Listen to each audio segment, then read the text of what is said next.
দর্শক দেখুন, আইপ্যাক মামলা পিছিয়ে গেল। ইডির আইনজীবীর আবেদন মেনে শুনানির নতুন দিন ধার্য করল সুপ্রিম কোর্টের বেঞ্চ। নিচে লেখা, মঙ্গলবার সুপ্রিম কোর্টে বিচারপতি প্রশান্ত কুমার মিশ্র এবং বিচারপতি বিপুল মনুভাই পাঞ্চলির বেঞ্চে শুনানি ছিল। কবে আবার শুনানি হবে তার দিনও জানিয়ে দেওয়া হলো, যেটা খবর আগামী 10 তারিখে। এক সপ্তাহ পিছিয়ে দেওয়া হয়েছে। আসলে যেটা হয়েছে সেটা হচ্ছে যে মমতা ব্যানার্জিদের তরফ থেকে হলফনামা জমা করা হয়েছে। তো ইডির বক্তব্য যে ওই যে হলফনামা সেটাকে স্টাডি করতে হবে, সময় লাগবে, তো সেই জন্যে সময় দেওয়া হোক। এই অ্যাপিলটা সুপ্রিম কোর্টের এই বেঞ্চের সামনে রাখা হয়েছিল ইডির তরফে। তো এই বেঞ্চ তখন ইনাদেরকে বলে যে ওনারা তো সময় চাইছেন। তো সেখানে টিএমসি নাকি ইনারা বলেছেন যে ঠিক আছে, সময় দেওয়া হোক। দেখুন, এটা তো ওনাদের তো সুবিধাই হলো, ওনারা তো চান মামলা পিছিয়ে যাক, তারিখ পে তারিখ হয়ে যাক, ফলে ওনাদের কাছে এটা খুবই একটা ভালো দিক। কিন্তু প্রশ্ন হচ্ছে ইডির ব্যাপারটা, যে ইডি কেন সময়টা চাইলো? কারণ এই ইডি তো খুব দ্রুত যাতে শুনানি হয় সেই চেষ্টা করেছিল। ওই ফাইল চুরি কাণ্ড যখন ঘটলো কলকাতায়, দ্রুত হিয়ারিং করার জন্য কলকাতা হাইকোর্টের দ্বারস্থ হয়েছিল ইডি। কলকাতা হাইকোর্টের সেই সিঙ্গেল বেঞ্চ দ্রুত শুনানি করেনি বলে সুপ্রিম কোর্টে চলে এলো এবং একটা কৌশল অবলম্বন করেও ছিল ইডি।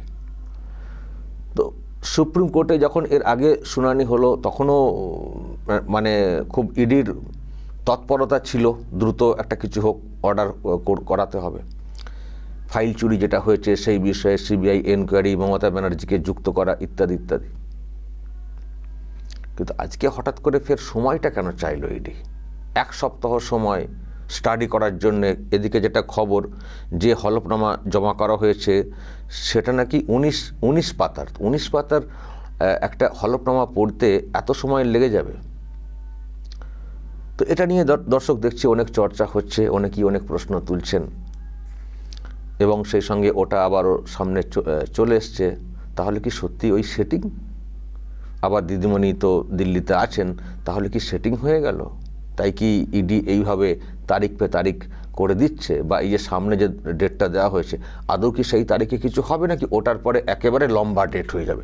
আমি দেখছি দর্শক মিডিয়াতে অনেক চর্চা হচ্ছে, অনেক মানুষ অনেক প্রশ্ন তুলছেন। দেখুন, মানুষ প্রশ্ন তুলবেনি,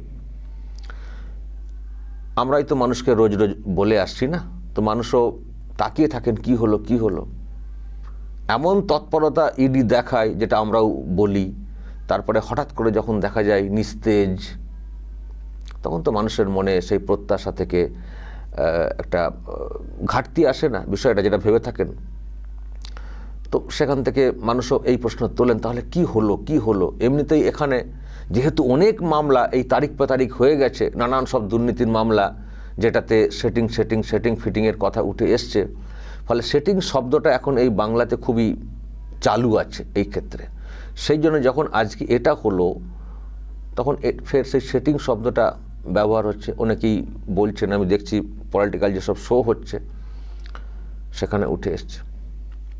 এবং দর্শক যদি আমাকে জিজ্ঞাসা করেন, আমিও বলবো, আমি প্রথমে ডিটেল খবরটা শুনিনি, জাস্ট শুনলাম যে মামলা পিছিয়ে গেছে, ইডি সময় চেয়েছে আর মমতা ব্যানার্জির লোকেরা সময় দিয়েছেন, হ্যাঁ ঠিক আছে দিয়ে দিন সময়। তো শুনে আমিও খানিকটাই আশাহত হয়েছিলাম যে তাহলে আবার কি হয়ে গেল।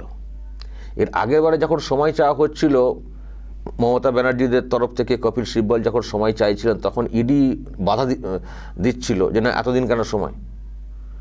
আর এখন ইডি সময় চাইছে, ফলে এটা শুনে আমারও খারাপ লাগারই কথা। কারণ আমি একজন সাধারণ মানুষ, হয়তো ইউটিউবে কাজ করি, কিন্তু আমি আপনাদের মতোই। তো আমিও তো একটা ভাবনা নিয়ে এগোই না? আমার মধ্যেও তো একটা কাজ করে যে যারা দুর্নীতি করেছেন তাদের বিরুদ্ধে ব্যবস্থা হবে।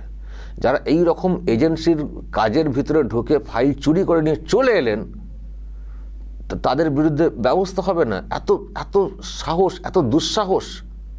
এবং আগের যে শুনানিটা হয়েছিল সুপ্রিম কোর্টের, সেখানে বেঞ্চকে বলতে শুনেছিলাম যে এটা একটা সিরিয়াস ম্যাটার, এটাকে এক্সামিন করতে হবে, তা না হলে গোটা দেশ জুড়ে এই রকম পরিস্থিতি তৈরি হবে। এটা একটা প্রথা হয়ে যাবে যে বাধা দেওয়া, এটা হতে পারে না, আইন শৃঙ্খলা অবনতি ঘটবে, ফলে এটা দেখতে হবে। তো যখন সুপ্রিম কোর্টের ওই রকম অবজারভেশন দেখলাম, আমাদের মনোভাবনাতে এলো যে তার মানে কিছু একটা হবে এবং যেটা হওয়া দরকার, কারণ এরকম চলতে পারে না। কিন্তু যখন শুনলাম পিছিয়ে গেছে, ফলে দর্শক আমারও মনটাতে একটু ধাক্কাই খেলো, আপনাদের মতোই ধাক্কা খেয়েছে। কিন্তু দর্শক আমিও এবার একটু খোঁজ খবর নেওয়াটা শুরু করলাম ভিতরে ভিতরে, যে কি হলো বিষয়টা, এরকম কেন হয়ে গেল। আর এটা তো বিজেপির কাছে একটা খুবই তো মানে চিন্তার না। আমি বঙ্গ বিজেপির কথাটা বলছি। সেন্ট্রাল বিজেপি কী ভাবছে না ভাবছে আমরা অতটা বুঝি না, বা কিছু কিছু বুঝলেও সেটা পরিষ্কার না। কিন্তু বঙ্গ বিজেপির কী অবস্থা, মনের অবস্থা, লোকজনদের কী হাল হয়, সেটা আমরা যেহেতু অনেকের সঙ্গে আমাদের যোগাযোগ আছে, আমরা বুঝতে পারি। যখনই এই ধরনের হতাশজনক কিছু আসে সামনে, তখন সব থেকে বেশি ধাক্কা খান হচ্ছে বঙ্গ বিজেপির নেতারা। তারা সবটা হয়তো প্রকাশ করতে পারেন না মিডিয়াতে, তারা মিডিয়াতে বলে না ঠিক আছে, না ঠিক আছে, কিন্তু মনে মনে তাদের যে কতটা কষ্ট, তারা যে কতটা প্রশ্নের মুখে পড়েন বাংলার মানুষের সামনে, সেটা আমি কোথাও ফিল করি। তারা প্রকাশ্যে বলবেন না, প্রকাশ্যে বললে দেখবেন পক্ষেই ওনাদের হ্যাঁ ইডি নিশ্চয়ই কিছু ভেবেছে, তার ভাবনা বলে দেখবেন বলবেন, কিন্তু ভিতরে ভিতরে তারা ভাবছেন যে এই রকম অবস্থানে আমাদেরকে কীরকম প্রশ্নের মুখে পড়তে হবে। কারণ বাংলার মানুষের কাছে দুর্নীতি ব্যাপারটা এমন একটা হয়ে গেছে, আর এজেন্সি তদন্ত করছে, অনেক বিষয়ে তদন্ত করছে, কিন্তু এজেন্সির থেকে রেজাল্ট আসাটা নিয়ে এমন একটা ধারণা তৈরি হয়ে গেছে যে ভালো কিছু রেজাল্ট যতক্ষণ না এনে দেওয়া যাচ্ছে বাংলার মানুষের সামনে, ততক্ষণ আর মানুষ বিশ্বাস করছেন না। কখনো কখনো খানিকটা আশা করেন, আবার যখন দেখেন সেই জেকে সেই তারিখ হয়ে যাচ্ছে, তখন আবার সেই আগের ধারণায় চলে যান নিশ্চয়ই সেটিং। আর সেটিং ভাবনা এসে গেলে সব থেকে বেশি প্রশ্নের মুখে পড়তে হয় যারা বাংলাতে আছেন, যারা নেতা হয়ে আছেন বিজেপিকে বেশি শুনতে হয়, অন্য দলকে শুনতে হয় না, কারণ বিজেপি সরকার চলছে কেন্দ্রে। তো ফলে দর্শক নিশ্চয়ই তাদের কাছেও এটা ব্যাপার আছে। কিন্তু সবই কি নেগেটিভ, নাকি এর মধ্যে পজিটিভ কিছু আছে? দেখুন দর্শক, আজকে একটা বিষয় আমি শুনেছি, মমতা ব্যানার্জি যে হলফনামা জমা করেছেন, সেখানে এমন একটা কথা বলা হয়েছে যে কথাটা দিয়েই মমতা ব্যানার্জিকে কাটা যায়। উনি নাকি বলেছেন যে ফাইলপত্র উনি নিয়ে এসেছিলেন সেদিন, ওনার হাতে নাকি সব তুলে দেওয়া হয়েছিল, মানে যারা এজেন্সির লোক এসেছিলেন ইডির তরফে, তারা নাকি সব ওনার হাতে সমস্ত কিছু তুলে দিয়েছেন, উনি ছিনিয়ে আনেননি। আচ্ছা দর্শক, আমি আপনাদেরকে একটা বক্তব্য শুনিয়ে দিই। উনি যেদিন ওইটা নিয়ে এসে বক্তব্যটা রেখেছিলেন প্রকাশ্যে, উনি নিজে ঠিক কী বলেছিলেন। হলফনামায় তো ওই কথা বলেছেন যে ইডির তরফ থেকে তুলে দেওয়া হয়েছে, অফিসাররা নাকি ওনাকে সব তুলে দিয়েছেন, নিয়ে যান, মানে এই টাইপের ব্যাপারটা আর কি, এটা নাকি বলেছেন ওখানে। তো উনি বেরিয়ে এসে কি বলেছিলেন দর্শক, ওইরকম কথা কি বলেছিলেন, আচ্ছা দেখুন একটু, তারপরে ব্যাখ্যাতে আসছে। To collect all of our party hard disk, the candidate list, the party strategy, the party plan. Is it the duty of the ED and Amit Shah, the nasty home minister, the naughty home minister, who cannot protect the country, and he's taking away all my party documents? If I raid the BJP party office, what will be? What will be the result? They didn't have any guards. One side the SIR case, they are deleting all the names of the Bengal people. More than 2 crore people, 1.5 crore people are being called. 54 lakhs are being deleted without any asking their details. They are using WhatsApp only, and because of election they are collecting all my information of my party. देखो मैंने सब लेके आया, because I rang up Pratik, because he is the in charge of my party. So my hard disk, see, phone, hard disk, all they are collecting, and they have already attacked my IT office also. In fact, sector 5, I am going there also. এরপরে উনি sector 5-এ ওনাদের যে আইপ্যাকের যে office সেখানেও গিয়েছিল, সেখান থেকেও সব জিনিসপত্র ফাইলপত্র নিয়ে এসেছিলেন, সেই ভিডিও নিশ্চয়ই আপনারা দেখেছেন। আচ্ছা দর্শক, আমাকে একটা কথা বলুন, উনি নিজে বললেন যে তারা এইসব কালেক্ট করতে এসছেন, বললেন না যে তারা এইসব কালেক্ট করতে এসছেন, নিয়ে যেতে এসছেন। তো যারা নিয়ে যেতে এসছেন তারাই ওনাকে দিয়ে দেবেন? এটা হয় কখনো? যারা এইসব কালেক্ট করতে এসছেন বলে উনি নিজে বলছেন, আবার হলফনামাতে বলেছেন নাকি ওনাকে তুলে দেওয়া হয়েছে, তো তারা আবার দিয়ে দেবেন মোবাইল ফোন, হার্ড ডিস্ক, মোবাইল ফোনটাও দিয়ে দেবেন, সব দিয়ে দেবেন? এটা বিশ্বাসযোগ্য দর্শক? এটা বিশ্বাসযোগ্য? অথচ আমরা সেই সময় ইডির এও পেয়েছিলাম যে উনি ছিনিয়ে নিয়ে চলে গেছেন, যেগুলো নেওয়ার ছিল সেগুলো নিয়ে চলে গেছেন, সেটা ইডির তরফে মানে বলা হয়েছিল। তো এই যে পয়েন্টটা উনি বলেছেন হলফনামাতে যে দিয়ে দিয়েছেন, এটা কিন্তু ইডি চাইলে কষে ধরতে পারে। এটা ধরতে গেলে ইডির আরও একটা বিষয় লাগবে, আমি জানি না ইডির কাছে সেটা আছে কি না, সেটা হচ্ছে ভিডিওগ্রাফি। এই ধরনের রেড হলে ভিডিওগ্রাফি তো মাস্ট, ভিডিওগ্রাফি তো করা হয়। যদি ভিডিওগ্রাফি থাকে ইডির কাছে, তাহলে ওটা কিন্তু বেঞ্চের সামনে, সুপ্রিম কোর্টের বিচারপতির বেঞ্চের সামনে পরিষ্কার ধরে ওনার হলফনামাটাকে একবারে মানে তছনছ করে দিতে পারে ইডি। একটা বড় অস্ত্র কিন্তু এই হলফনামা নতুন করে হতে পারে ইডির কাছে। এটা আমি দর্শক এক কথায় বলতে পারি, খুব সহজ একটা ধাক্কা দেওয়ার রাস্তা, শুধু একটা ভিডিওগ্রাফি দরকার।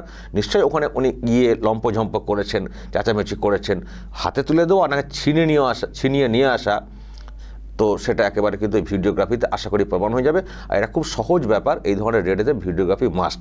যখন একজন মানুষ যাচ্ছেন, নিশ্চয়ই ওনাদের কাছে খবর আছে, ভিডিওগ্রাফি সামনাসামনি ক্যামেরা তো হয়, তার সঙ্গে অনেক কৌশল থাকে না? আর এই ধরনের রেডে ক্যামেরা বন্দি করার অনেক কৌশল থাকে। একটা ক্যামেরা অফ হলে বা অফ করিয়ে দেওয়া হলে অন্য গোপন ক্যামেরা নিশ্চয়ই থাকার কথা। এত বড় একটা সিরিয়াস ম্যাটারে এসছে, এত বড় একটা জায়গায় তারা রেড করতে এসছে, থাকার কথা ইডির কাছে।